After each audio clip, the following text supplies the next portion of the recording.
सदा वसले मातृभूमि। हम लोग बात करने जा रहे हैं जम्मू कश्मीर प्रांत की और जम्मू कश्मीर प्रांत में सत्यपाल मलिक की।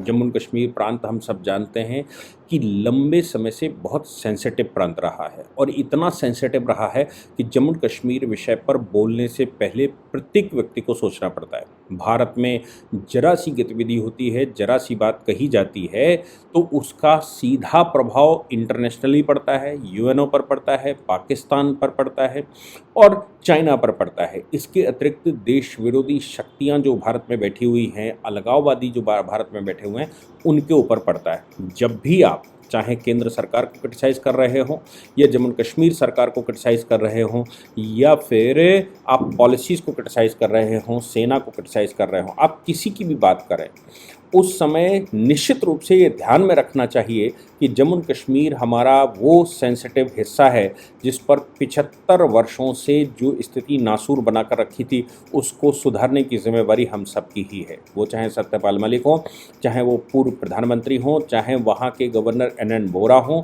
या फिर वहाँ के दूसरे गवर्नर जो रहे वो कोई भी हो।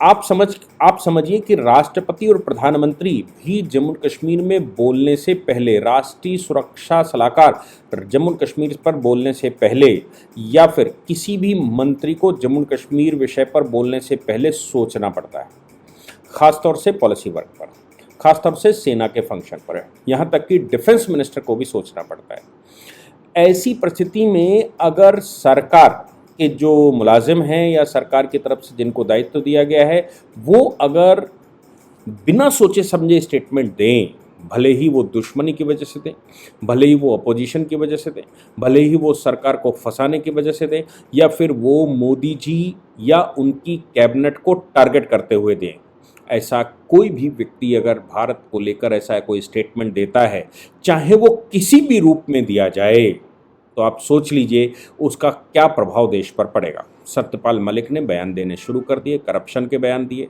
तो करप्शन मामले में तो सीबीआई ने उनसे पूछना शुरू किया कि भाई अगर आप कह रहे हो तो इसका एविडेंस भी होगा, और अगर इसका कोई एविडेंस है, यानी कि अभी तीसरी बार उनको बुलाया गया था, तो अगर कोई एविडेंस है तो फिर उसके आधार पर क्यों ना जो करप्शन ऑफर करने वाले लोग हैं या जो करप्शन में इन्वॉल्व लोग हैं, चाहे वो भारतीय जनता पार्टी को हों, राष्ट्रीय स्वयंसेवक संघ के हों, वहाँ के लोकल लीडरान हों, पॉलिटिशियंस हों या फिर कोई मीडिया का बंधु हो, कोई भी अगर आपके पास एविडेंस हैं तो देने चाहिए, उनके खिलाफ कार्रवाई होनी चाहिए। तो जो रिश्वत देना नहीं, attempt to give the bribery is also crime, तो अटेम्प्ट भी तो क्राइम है। उस क्राइम को खत्म करने के लिए बयान कौन देगा, उसका स्टेटमेंट कौन देगा, उसका एविडेंस कौन देगा, तो वो सत्यपाल मलिक देंगे। अब इसका उपयोग या उसको इस नज़र से देखा जाए कि सत्यपाल मलिक को इस वजह से क्योंकि उन्होंने मोदी जी के खिलाफ बोलना शुरू किया, नहीं, उन्होंने मोदी जी के खिलाफ बोलना शुरू नहीं किया, उन्होंने शुरू किया है भारत के खिलाफ बोलना, उन्होंने शुरू किया है जम्मू कश्मीर के सेंसिटिव इश्यूज़ के खिलाफ बोलना। और ख़ास तौर से आप देखिए, आपको याद है जब ट्रंप राष्ट्रपति हुआ करते थे, ट्रंप का भारत दौरा था, उस समय भारत में कौन से मूवमेंट शुरू किए गए थे, और उन मूवमेंटों को शुरू करके जहाँ जहाँ ट्रंप गए वहाँ वहाँ प्रदर्शन किए गए, यानी कि ज़बरदस्ती का इशू बनाया गया था। और ये जाहिर करने की कोशिश की गई थी डोनाल्ड ट्रंप के दौरे के दौरान कि भारत में रिलीजियस इंटॉलरेंस है, भारत में माइनॉरिटी को सेफ नहीं है, भारत में माइनॉरिटी के अत्याचार होते हैं, ऐसा सिद्ध करने की कोशिश की गई थी। क्योंकि ट्रंप के आने का मतलब है इंटरनेशनल मीडिया का आना, ट्रंप के आने का मतलब है यूएस मीडिया का आना, ट्रंप के आने का मतलब है पूरे विश्व की नज़र उस इवेंट पर रहना जहां वो जाएंगे। तो फिर सभी का ध्यान आकर्षण करने के लिए देश विरोधी शक्तियां उस समय भी इसी प्रकार एक्टिव हुई थी। ट्रंप के जाने के बाद वो धीरे धीरे फिर डाइल्यूट होती चली गई, न्यूट्रलाइज होती चली गई। अब सवाल यहाँ पर पैदा होता है कि भारत में G20 की विजिट होने वाली है, पहली बार 75 वर्षों में पहली बार G20 की विजिट भारत में होने वाली है, और विश्व के जो 20 गद्दावर नेता हैं, उसमें रशिया भी शामिल है, उसमें चाइना शामिल है, उसमें अमेरिका शामिल है, उसमें कनाडा शामिल है, उसमें यूरोपियन कंट्रीज शामिल हैं, यानी कि विश्व के जो 20 बड़े देश हैं भारत सहित, वो सब के टॉप लीडर्स भारत में रहने वाले हैं, उनके विदेश मंत्री भारत में रहने वाले हैं, उनके साथ जो उनकी मशीनरी है वो भारत में रहने वाली है।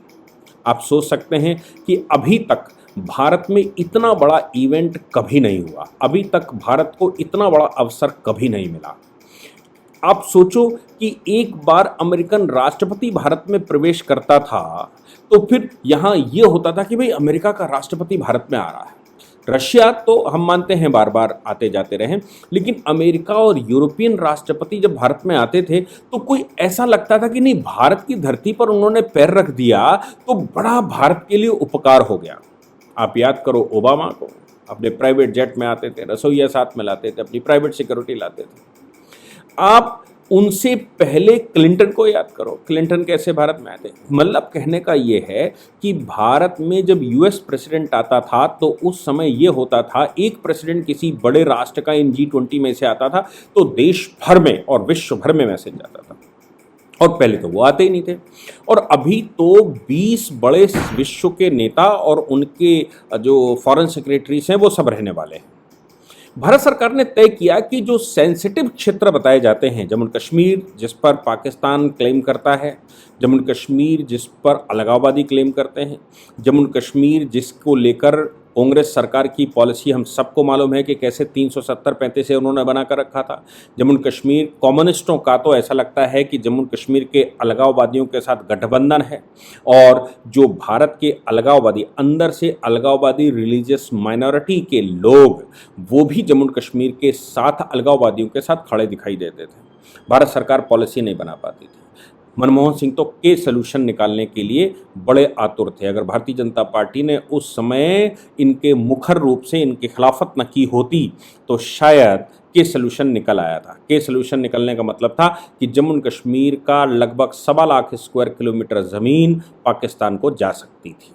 अब ये इंटरनल पॉलिसी थी, आंदोलन हुए थे उस समय, पार्लियामेंट में चर्चा हुई थी और बड़ा फसड़ फैला दी गई थी।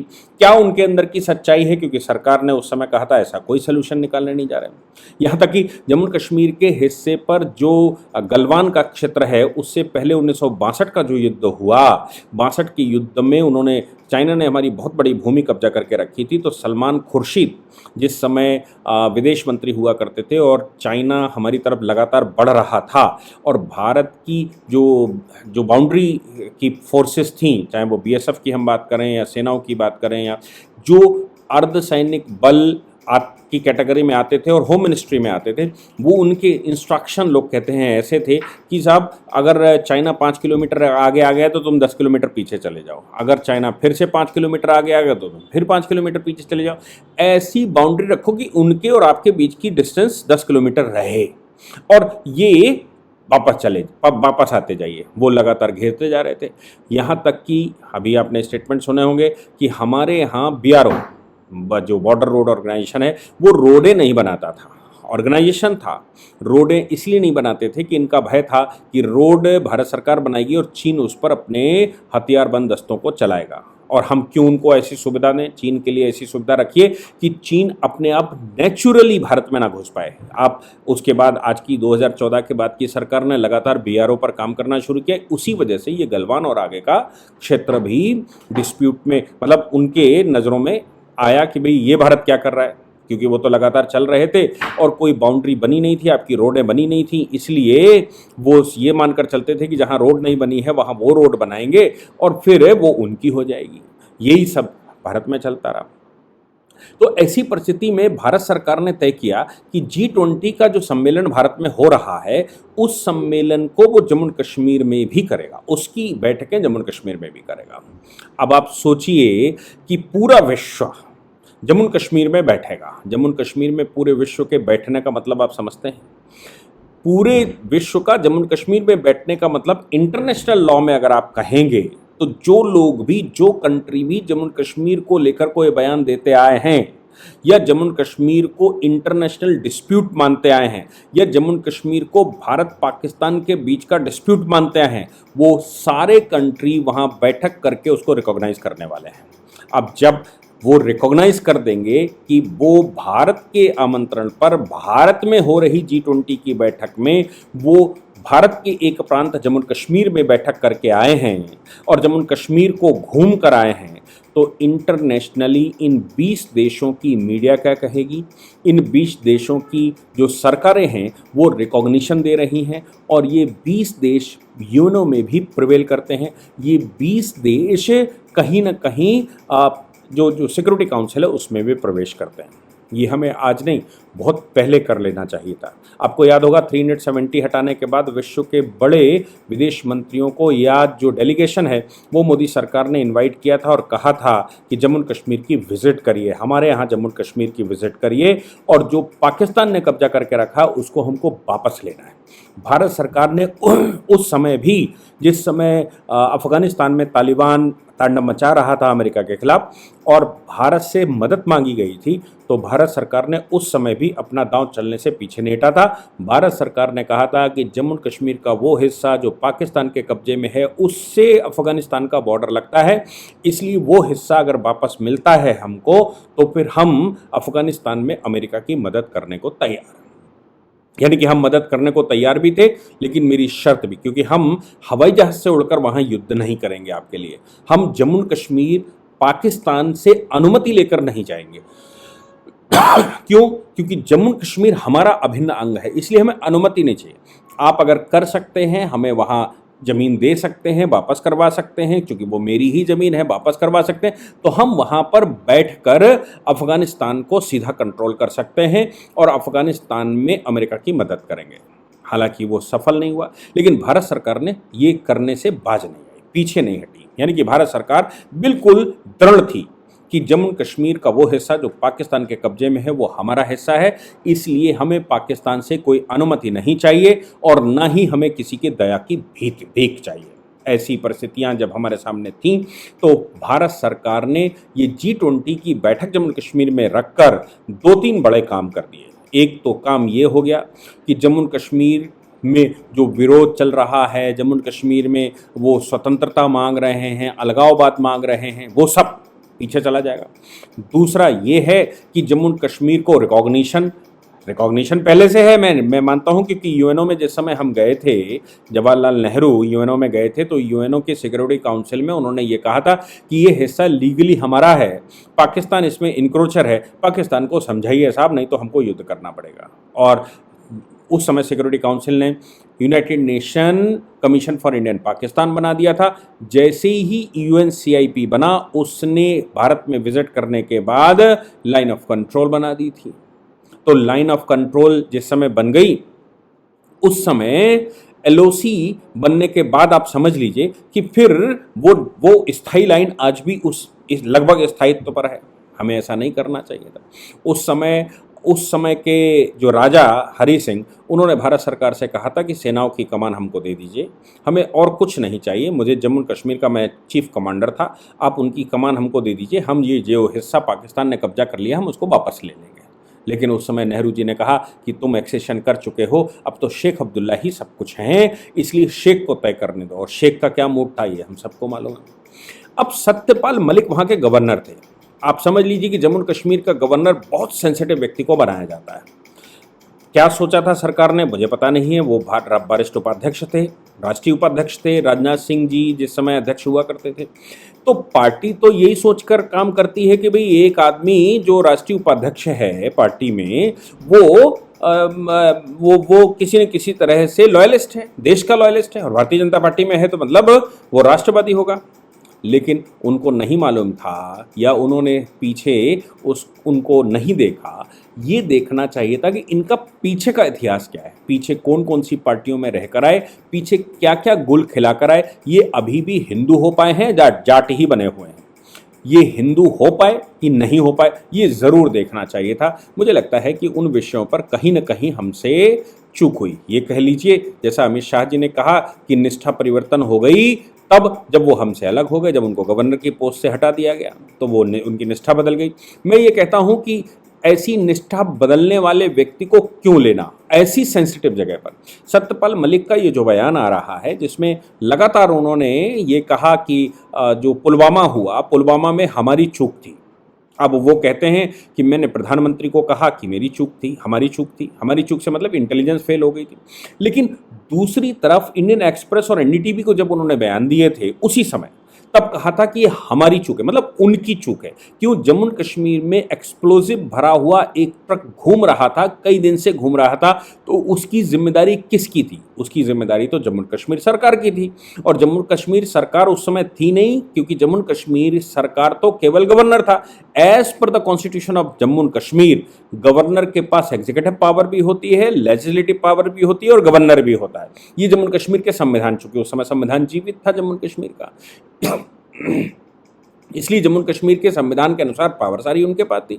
और जम्मू कश्मीर आर्टिकल 370 के रहते हुए पूरी पावर केंद्र सरकार वहां इस्तेमाल नहीं कर पाती थी। यहां तक कि सीबीआई के लिए रोक लगा दी जाती थी, इनकम टैक्स के लिए रोक लगा दी जाती थी, बैंकों का पैसा था उस पर रोक लगा दी जाती थी, और कहा जाता था कि जम्मू कश्मीर एक अलग तरह का राज्य है, इसलिए वो जो सरफेसी एक्ट है यहाँ लागू नहीं किया जाए। हालांकि बाद में सुप्रीम कोर्ट ने उसको जजमेंट को ही पलट दिया। लेकिन कुल मिलाकर ये था कि गवर्नर वहां बहुत पावरफुल होता है, सरकार से भी ज्यादा पावरफुल गवर्नर होता है। दिल्ली का एलजी इतना पावरफुल नहीं होता जितना कि जम्मू कश्मीर का गवर्नर होता था। तो रिस्पॉन्सिबिलिटी उन्होंने उस समय स्वीकार करी थी। आज वो कह रहे हैं इंटेलिजेंसिया फेल थी। वो कहते हैं कि उस समय शायद उनका बयान ऐसा भी कुछ आया था कि इंटेलिजेंस ने रिपोर्ट दी थी लेकिन जगह रिकॉग्नाइज नहीं हो पाई थी। तो इंटेलिजेंस ने अगर रिपोर्ट दी थी कि ऐसा कुछ होने वाला है जम्मू कश्मीर में, तो फिर जम्मू कश्मीर प्रशासन को खबर थी, तो प्रशासन क्यों नहीं वैसा कर रहा था? लेकिन मेरी समझ में ये आता है कि अभी कुछ समय से, जब से G20 की बैठक का निर्णय केंद्र सरकार ने किया है, तब से क्यों ये मलिक साहब ज्यादा बोल रहे हैं। एक बात ये कि पुलवामा अटैक पाकिस्तान ने किया, इसमें कोई डिस्प्यूट नहीं था। पुलवामा अटैक पर पाकिस्तान का एक्सप्लोजिव इस्तेमाल हुआ, इसमें भी कोई डिस्प्यूट नहीं था। केवल डिस्प्यूट जो वो खड़ा कर रहे हैं वो ये कर रहे हैं कि आपने हेलीकॉप्टर क्यों नहीं दिए हमारे ही देश में चलने के लिए। हेलीकॉप्टर यानी कि पाकिस्तान से बचने के लिए हमारे ही देश में चलना है तो आपको हेलीकॉप्टर देना चाहिए, क्योंकि सेना जमीन पर नहीं चलनी चाहिए, सेना को सुविधाएं देनी चाहिए। मैं मानता हूं सेना को सुविधाएं देनी चाहिए, लेकिन ये लॉजिकली क्या सेना स्वीकार करेगी? क्या सेना ये स्वीकार कर सकती है कि वो ये कहे कि साहब जम्मू कश्मीर में उनको बचने के लिए हेलीकॉप्टर्स की जरूरत है? कभी किसी सैनिक से पूछ कर देख लीजिए, ये जरूर कहेगा कि हाँ हमारी रिस्पॉन्सिबिलिटी है, हमको मुस्तैद रहना चाहिए। ये भी कहेगा हमको बचकर रहना चाहिए। ये भी कहेगा हर सैनिक कि नहीं साहब हमें मुस्तैदी से काम करना चाहिए। लेकिन कोई सैनिक ये नहीं कहेगा पाकिस्तान से बचने के लिए जम्मू कश्मीर में हमें गड्ढे में घुसा दो या हम वापस चले आएंगे। ये ऐसा कहना तो सैनिकों का मुझे लगता है कि एक तरह से अपमान कर रहे हैं वो, कि सैनिक बचने की बात कर रहे थे, सैनिक अपने आप को बचा रहे थे, पाकिस्तान से डर रहे थे, इसलिए वो हेलीकॉप्टर मांग रहे थे और कह रहे थे। ये सब बातें मुझे लगता है कि सत्यपाल मलिक को इस समय बोलने की, अब खासतौर से जब उन्होंने, उनका कहना था कि हमने प्राइम मिनिस्टर से कहा, प्राइम मिनिस्टर ने उनसे कह दिया कि नहीं आप मत बोलिए। उन्होंने अजीत डोभाल से कहा, अजीत डोभाल ने उनसे कह दिया मत बोलिए। अरे भाई, इनके जैसे व्यक्ति को, जिसको मैं लगातार कह रहा हूं कि जम्मू कश्मीर पर बोलने के लिए माइंड चाहिए। जम्मू कश्मीर पर वो व्यक्ति बोले जिसको नेशनल इंटरनेशनल पॉलिटिक्स मालूम हो, जिसको अंतर्राष्ट्रीय संबंध मालूम हो। जम्मू कश्मीर पर बोलने से पहले जो ये जानता हो या जिसको ये पता हो कि इसका इफेक्ट अलगाववादियों पर क्या पड़ेगा और देश पर क्या पड़ेगा। क्या आपको लगता है कि सत्यपाल मलिक इतने बुद्धिजीवी हैं कि उनको इतनी बुद्धि है कि उनको बोलने दिया जाए? और उनको बोलने से उस समय रोका गया तो ठीक ही रोका गया। इसीलिए सरकार वहां पर स्ट्राइकें, जम्मू कश्मीर में जम्मू कश्मीर के वो हिस्से जो पाकिस्तान के कब्जे में, वहां स्ट्राइकें कर पाया। क्योंकि अगर ये पहले से बोल देते तो इंटरनेशनली सरकार जो सेटिस्फाई करना चाहती थी विश्व को, इनकी बकवास के चक्कर में तो मतलब भारत पूरा का पूरा टर्मोइल हो जाता, पूरे भारत में सवाल खड़ा हो जाता, राष्ट्र की सॉवरेनिटी पर सवाल खड़ा हो जाता। जम्मू कश्मीर के मामले में अब ये बोल रहे हैं तो कहीं ऐसा तो नहीं, जैसा मैंने कहा कि जब आपको मालूम था, इंटेलिजेंस की रिपोर्ट है कि वहां एक्सप्लोजिव आ रहा है, तो जम्मू कश्मीर के गवर्नर की रिस्पॉन्सिबिलिटी बनती है। और जम्मू कश्मीर का गवर्नर अब केंद्र सरकार की तरफ ओनस ट्रांसफर कर रहा है और सवाल खड़े कर रहा है, रिश्वत की बात कर रहा है, कमीशन की बात कर रहा है। G20 के बैठक से पहले जम्मू कश्मीर की छवि अच्छी करनी है या खराब करनी है? केंद्र सरकार की छवि अच्छी करनी है या खराब करनी है? भारत की छवि अच्छी करनी है या खराब करनी है? पूरे विश्व भर में मोदी जी ने भारत की छवि को कहां से उठाकर कहां खड़ा कर दिया। इंटरनेशनल जो लोग सुन रहे होंगे वो कमेंट करके बताएंगे भी कि उनके वीज़ा की, उनके पासपोर्ट की वहां क्या वैल्यू है उनके देशों में, वो किस प्रकार से अब देखा जाता और किस प्रकार से आज से 10 साल पहले देखा जाता था। जो जो इक्विटी, जो इमेज मोदी जी ने विश्व भर में बनाई है, जिसकी वजह से भारत में इन्वेस्टमेंट आ रहा है, जिसकी वजह से विश्व के 20 बड़े लीडर्स भारत में आने को तैयार हो गए हैं, जिसकी वजह से विश्व भारत की तरफ देखता है, उस लीडर की छवि खराब करना, कहीं G20 पर जो बिलावल भुट्टो राग लाप रहे हैं उनका कहीं सपोर्ट तो नहीं है। ये बिलावल भुट्टो को कहीं ये ऊपर से एक्सीलरेशन तो नहीं मिल रहा, कहीं आग में घी तो नहीं पड़ रहा। अब देखना पड़ेगा, जम्मू कश्मीर के विषय पर छोड़ दीजिए, भारत को लेकर सत्यपाल मलिक की इंटीग्रिटी क्या है, उनकी क्रेडिबिलिटी क्या है। अब उनकी क्रेडिबिलिटी तो यह है कि उन्होंने कहा अमित शाह ने ऐसे ऐसे कह दिया प्रधानमंत्री के लिए, अब मैं बयान वापस लेता हूं। बाद में उन्होंने कह दिया पुलवामा अटैक में पाकिस्तान के लिंक पर मैंने कोई सवाल ही नहीं खड़ा किया। अब वो कहते हैं कि मैं तो उस समय भी बोल रहा था, प्रधानमंत्री ने मुझे बोलने के लिए चुप कर दिया था। आप सोचो, इतने सेंसिटिव इश्यूज पर अगर कोई विदेश सचिव या फिर विदेश में कहीं कोई एम्बेसडर बन जाए, या फिर जो भारत की पॉलिसी इंटरनेशनली हो, एस जयशंकर उस पॉलिसी को भारत के विरोध में इस्तेमाल करना शुरू कर दें। प्राइम मिनिस्टर 4 तरह की बातें करते होंगे, प्राइम मिनिस्टर, गृह मंत्री बात करते होंगे और भारत की इंटेलिजेंस एजेंसियां बताती होंगी, तो रिस्पॉन्सिबिलिटी किसकी है? सबकी, सबको मैनेज करने की, सबको मैनेज करने की शासकों की है, जो भी शासक बैठे, चाहे वो मनमोहन सिंह बैठे या फिर वो अटल जी वाजपेयी बैठे या फिर माननीय मोदी जी बैठे या कोई XYZ बैठे। कम से कम राजनीति इंटरनेशनल और नेशनल इश्यूज पर नहीं होनी चाहिए। राजनीति का पहलू ये नहीं होना चाहिए सत्यपाल मलिक या तो मूर्ख हैं या फिर किसी के एजेंट तो नहीं है, कहीं किसी के शह पर तो नहीं कह रहे, कहीं ये G20 को डिस्टर्ब करने का प्लान तो नहीं है, रोज बकवास कर रहे हैं। यह आप सबको सोचना पड़ेगा। इसलिए मेरा मानना यह है कि इनकी जो स्पीड अभी बढ़ गई है G20 की बैठक से पहले, उस पर भी सभी को विचार करना पड़ेगा कि आखिर क्या सोचते हैं सत्यपाल मलिक और क्यों ऐसा हो रहा है। जय हिंद, जय भारत, वंदे मातरम।